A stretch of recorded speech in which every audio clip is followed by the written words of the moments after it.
Pemirsa, pemerintah Kota Palembang kembali meninjau pembuatan instalasi pengolahan air limbah atau IPAL di sejumlah pabrik tahu Jalan Putri Rambut Selako.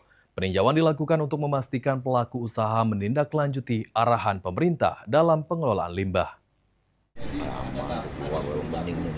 Diungkapkan oleh Camat Ilir Barat 1 Alexander, IPAL sejumlah pabrik tahu di Jalan Putri Rambut Selako masih dalam proses pembangunan. Pemantauan akan terus dilakukan hingga seluruh IPAL beroperasi secara optimal. DLH Palembang terus memeriksa tingkat pH air untuk memastikan limbah yang dihasilkan tidak mencemari lingkungan.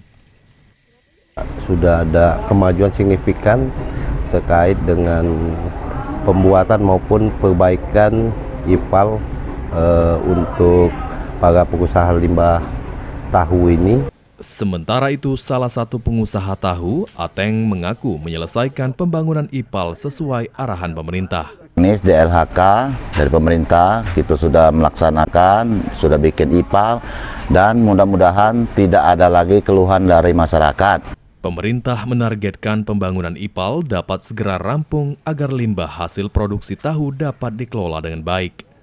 Muhammad Aidil,